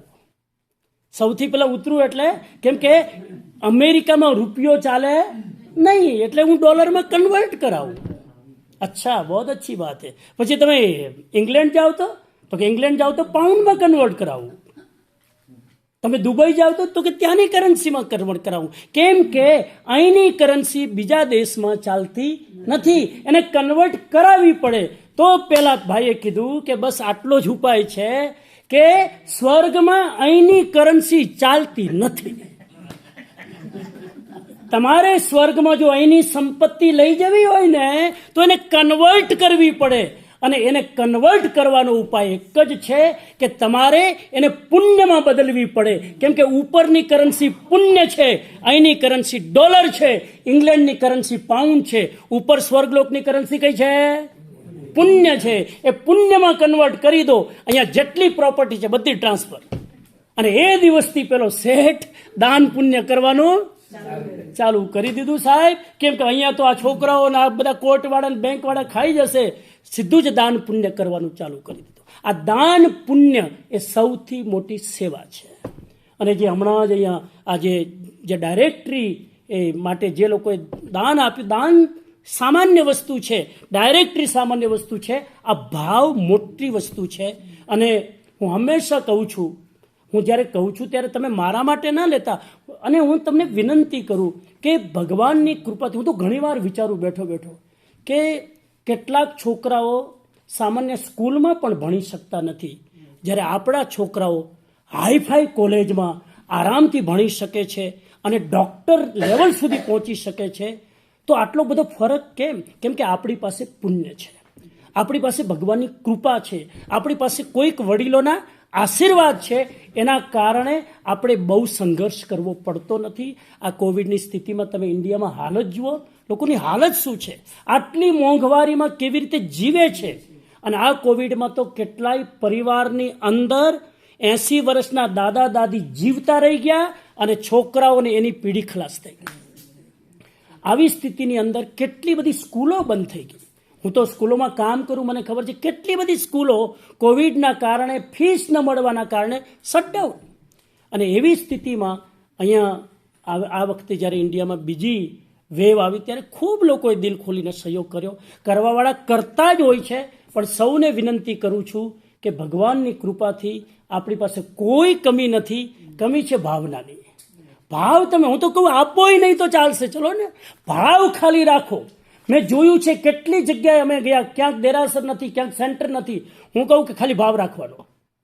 કાંઈ ટેમ્પલ બનાવવું નથી, કાંઈ આપણે સેન્ટર બનાવવું નથી, કાંઈ સ્કૂલ બનાવવી નથી, ખાલી શું રાખો. અને આપણે ત્યાં તો કહેવાય છે ભાવે ભાવન ભાવીએ ભાવે દીજે દાન, ભાવે ધર્મ આરાધ્ય ને ભાવે કેવલ જ્ઞાન. તો આ ભાવના રાખો અને થોડું કન્ટ્રીબ્યુશન કરો. અમે પણ રાજકોટમાં ખૂબ બધી એક્ટિવિટી કરીએ છીએ, અરવિંદભાઈને બધાને ખબર છે, અને ખૂબ લોકોનો સપોર્ટ છે. અને હું તો ખુલ્લા દિલથી કહું છું કે અમારા માટે માંગવું જ નથી, અમારા માટે અમને જોઈતું જ નથી. પણ કોઈક અમારા બે શબ્દોના નિમિત્તે અગર 5-10 બાળકો ઇન્ડિયામાં ભણી શકે તો આપણને $100 સાહેબ પ્રબોધભાઈ કંઈ ફરક નથી પડતો. $500,000 આપણે એમને વાપરી નાખીએ છીએ. પેલા ઇન્સ્યોરન્સવાળા લઈ જાય, પેલા લઈ જાય, કેટલાય લોકો એમને આપણે, મને ખબર છે હજારો ડોલર એમને આપણે પેલા બિલમાં ખોટા ઇન્વોઇસમાં આપી દઈએ છીએ. અને આપણે $100, $200 માટે આપવું હોય તો એમાં 10 વાર વિચાર કરીએ. તો ભાવના ખાલી રાખો, આ લોભ વૃત્તિ ઉપર થોડું નિયંત્રણ રાખો. આજે જ મને અરવિંદભાઈએ થોડુંક લિસ્ટ આપ્યું છે, હું ખાલી નામ બોલી દઉં કે, અને એમની બહુ સારી ભાવના છે. છેલ્લા 1-2 વર્ષથી રેગ્યુલરલી ઇન્ડિયામાં બાળકોને સ્પોન્સર કરે છે. તો થોડાક નામ અરવિંદભાઈની પ્રેરણાથી મારી પાસે આવ્યા છે. કિરીટભાઈ એન્ડ લેટ રેખાબેન શાહ, એક સ્ટુડન્ટને એમને સ્પોન્સર કર્યા છે ઇન્ડિયામાં. Bhanubhai Devilaben Shah 1 student, Arvindbhai Kalpanaben Shah 2 student, Prabodhbhai Lataben Shah 1 student, Sumanbhai અને Urmilaben Shah 1 student, Jayendrabhai Leenaben Shah 1 student, Deepakbhai and Indiraben 1 student, and Vasantbhai Charuben 3 student. આ સૌને હું અનુમોદના કરું છું. અને જે પણ આપણાથી બની શકે, હું એમ નથી કહેતો કે તમે કોઈ એક સંસ્થા ગમે ત્યાં તમારી ભાવના રાખો, આ દેશમાં આપો, ઇન્ડિયામાં આપો, જ્યાં તમારો ભાવ હોય. પણ આ વૃત્તિ હું તો મારો અનુભવ કહું સાહેબ કે બહુ જ અભાવની સ્થિતિમાં અમે આગળ આવ્યા. અડધી ફીમાં હોસ્ટેલમાં અમે ફી આપીને ભણ્યા. આજે એ જ સ્કૂલમાં ડિસ્સા જૈન બોર્ડિંગ, એ જ સ્કૂલમાં દર વર્ષે હું 15 બાળકોને સ્કોલરશીપ આપું છું, જ્યાં મને એ લોકોએ 5 વર્ષ મફતમાં ભણાવ્યું છે. આ આપણી જવાબદારી, આપણું ઋણ છે. અને મેં જ્યારથી આ સ્કોલરશીપ અને આ પ્રકારની પ્રવૃત્તિ ચાલુ કરી સાહેબ, આજ સુધી મને હું મારી દિલની વાત કરું, આજ સુધી કોઈ સામે હાથ લંબાવવો પડ્યો નથી. અને આજ સુધી કોઈ સ્ટુડન્ટ અમારા આશ્રમના દરવાજે આવે અને ખાલી હાથ ગયા નથી. આ મારો અનુભવ છે કે તમે જેટલું આપો છો, કુદરત પાછળના દરવાજેથી વ્યવસ્થા કરે જ છે. આપવાથી ક્યારેય ખૂટતું નથી. અને ઇન્ડિયામાં અત્યારે ઘણી બધી સ્થિતિ તમે, અને હું તો અહીં સુધી કહું છું કે તમે રૂબરૂ આવો ને, રૂબરૂ તમારા હાથથી કરો. હું તો કહું છું એનો ડોનેશન આપી દઉં, ના લખી લો ને, એમ નહીં. હું કહું તમે આવો અને હું તમને 2-4 સ્કૂલમાં લઈ જાઉં, બાળકોનો પરિચય કરાવું, હોસ્પિટલમાં લઈ જાઉં, અને તમારા હાથે જે કરો અને એનો જે સંતોષ ને ઓળકાર આવે એની વાત જ અલગ છે. તો ક્યારેક એવો યોગ બને, આપ ત્યાં આવો, તમારા માટે હું પ્લાન કરીશ. અને તમારા હાથેથી કરો, જેથી તમારા હાથ પવિત્ર બને, તમારું હૃદય પવિત્ર બને. એવા ભાવ સાથે હવે આગળની ચર્ચા ન કરતા હું ખાલી તમને 9 સ્ટેપ આપી દઉં. 9 સ્ટેપ યાદ કરીને પછી આજનો કાર્યક્રમ પૂરો કરીએ છીએ. સૂચનાઓ સાથે માંગલિક કરીશું. યાદ રહી જાય એના માટે 9 સ્ટેપ જે ઓનલાઈન સાંભળી રહ્યા છે ઝૂમમાં, જેને નોટ કરવું હોય નોટ કરી લે. આ ઓલ્ડ એજમાં, સિનિયર અવસ્થામાં, વૃદ્ધાવસ્થામાં સારી રીતે જીવવાના 9 સૂત્રો છે. હા, જરા એક આપણે બોલીશું. આપણે જરા રિકોલ કરીએ મેમોરીને. હા, નંબર 1 વૈભવ, નંબર 1 મોકળાશનો વૈભવ, જેમાં સમય હોય અને અવકાશ હોય. આ નંબર 1 રિપીટ નહીં કરીએ બહુ, પણ જે લોકો ઓનલાઈન સાંભળી રહ્યા છે સ્ક્રીન ઉપર બરાબર જોઈ શકે. તમારી સામે તો હું બેઠો છું 5 ફૂટનો. નંબર 1 મોકળાશનો વૈભવ યાદ રાખજો. અને આ તમારી લાઈફમાં છે કે નહીં ટીક માર્ક કરજો. આ 9 વૈભવ તમારી લાઈફમાં આવી જાય એટલે તમારું જીવન સફળ.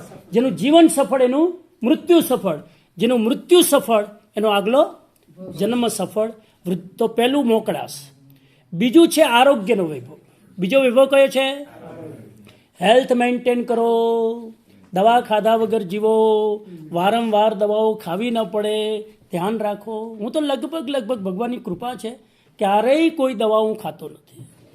મને યાદ નથી ક્યારે મેં મેડિસિન લીધી હોય મારી જિંદગીમાં, ક્યારે મને ઉધરસ આવી હોય એ પણ મને યાદ નથી. તો આ ભગવાનની કૃપા છે. આ સાતા વેદનીય કર્મ તમે જાળવી રાખો. અને ફરી રિપીટ કરું, જીવ દયા એકમાત્ર ચાવી છે તમારા સાતા વેદનીય કર્મને ઉદયમાં રાખવા માટે. આ સાતાને દબાવી રાખવું છે ને સાતાનો ઉદય કરવો હોય, જીવ દયા ઇઝ ધ ઓનલી કી. આગળ જાઓ. ભૂખ વૈભવ. ત્રીજો વૈભવ કયો છે? ભૂખ વૈભવ. ભૂખ લાગે પછી ભૂખ જ લાગ્યા કરે પણ ખોટું. હા, ભૂખ લાગવી જોઈએ. પછી આખો દિવસ તમે ભૂખ્યા જ રહો તો બહુ તકલીફ કરે. પછી નંબર 4 ઊંઘ વૈભવ. બિસ્તર પર પડતાની સાથે ઊંઘ આવી જાય. 5મો સ્ફૂર્તિ વૈભવ. રાતના 11 વાગે ઊંઘ લેવા જઈએ ત્યાં સુધી આપણા શરીરમાં અને મનમાં એક એનર્જી લેવલ હાઈ હોય, એ સ્ફૂર્તિ વૈભવ છે. નંબર 6 શોખ વૈભવ. આપણા કોઈને કોઈ હોબી હોય અને હોબીમાં આપણે ટાઈમ પસાર કરીએ તો ઓલ્ડ એજમાં પણ ડિપ્રેશન આવશે. આ ડિપ્રેશન શબ્દ કેટલો ચવાઈ ગયો. નાની વાતમાં ડિપ્રેશન. તમે તમારા હોબી જો હશે ને ક્યારે ડિપ્રેશન નહીં આવે. પછી 7મો વૈભવ સમજણ. આપણામાં આગ્રહ ન હોય, આપણામાં દલીલ કરવાની વૃત્તિ ન હોય, એડજસ્ટમેન્ટ કરી શકીએ. 8મો વૈભવ મૃત્યુનો વૈભવ. મૃત્યુને પણ આપણે વેલકમ કરતા શીખીએ. મૃત્યુથી ગભરાવાની જરૂર. આપણું મૃત્યુ આવે ત્યારે પણ નહીં ગભરાવાનું. અને આપણા પરિવારમાં આપણા પાર્ટનર કે કોઈનું પણ મૃત્યુ આવે ત્યારે પણ ગભરાવાની જરૂર. આ પહેલેથી માઇન્ડમાં સેટ કરી લો કે કોઈ પણ વ્યક્તિ એક દિવસ જવાનો છે. પહેલેથી માઇન્ડ તમારું સેટ હશે ને તો જલ્દી શોક નહીં લાગે. તમે એમાંથી ડિપ્રેશનમાંથી બહાર રહી શકશો. અને 9મો વૈભવ છે આ બધું જ કરવા માટે સેવાનો વૈભવ. જેટલી થાય આપણા, હું ઘણીવાર કહું છું, કોઈ લખ્યું છે કે પ્રાર્થના કરવાવાળા હોઠ કરતાં સેવા કરવાવાળા હાથ એ વધારે પવિત્ર છે. એ પવિત્રતાને આપણે પ્રાપ્ત કરી આગળ વધીએ. આપે ખૂબ આજે ઉત્સાહથી આ પ્રોગ્રામમાં ભાગ લીધો, આ ડાયરેક્ટરીનું વિમોચન કર્યું અને આ સત્સંગનો લાભ લીધો. આ મેસેજ આપણે વધારેમાં વધારે લોકો સુધી પહોંચાડીએ. અને આ ડાયરેક્ટરીના દ્વારા, આ ડાયરેક્ટરી બધાને કનેક્ટ કરવાનું માધ્યમ છે. આપણે બધા કનેક્ટેડ રહીએ એ આ ડાયરીનો મેસેજ છે. એ મેસેજ લઈને આપણે સ્વસ્થ અને નિરામય જિંદગી જીવીએ એવા ભાવ સાથે, ખાસ કરીને અરવિંદભાઈ અને કિરીટભાઈ, ભાનુભાઈ, કમિટીના દરેક મેમ્બરનો અને સંઘના પ્રેસિડેન્ટ સૌનો આભાર માનું છું કે ખૂબ સરસ રીતે આ કાર્યક્રમ આયોજિત કર્યો. આ કાર્યક્રમની સફળતાની ખૂબ ખૂબ અનુમોદના કરું છું એ ભાવ સાથે. ઓમ અરહમ, ઓમ અરહમ, ઓમ. બીજું કંઈ બોલો? બસ ચાલો તો માંગલિક કરીશું.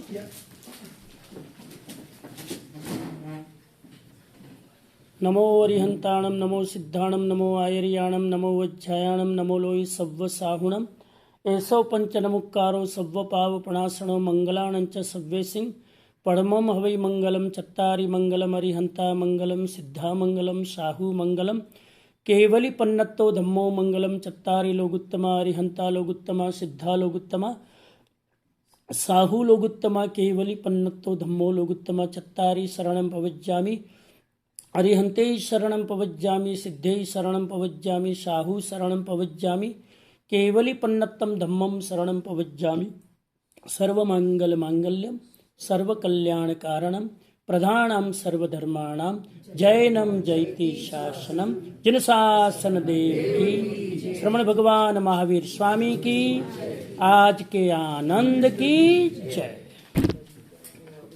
ગુડ. હાજી બહુ સરસ. ઘણો આભાર માનીએ. હા. આપણે એમને જરા ડિસ- તારીખ બતાવી લો. Thank you. ખૂબ સરસ. બસ અહીંથી હું પરમ દિવસે ટેક્સાસ જાઉં છું, ડલાસ અને હ્યુસ્ટન. ત્યારબાદ 3જી તારીખે પાછો આવીશ શિકાગો, અને 6ઠી તારીખે મારી ફ્લાઇટ છે ઇન્ડિયાની. 6 જુલાઈના ઇન્ડિયા જાઉં છું, અને આ વખતે મારા પર્યુષણ સિંગાપુરમાં છે. કદાચ ઇન પર્સન થાય અથવા ઓનલાઈન, કેમ કે સિંગાપુરવાળા અત્યારની ગવર્મેન્ટ બહુ સ્ટ્રિક્ટ છે, હજુ બધું અલાઉડ નથી. એટલે હોપફુલી જે પણ સ્થિતિ હશે પ્રમાણે ત્યાં થશે. Thank you. સાહેબ થેન્ક યુ.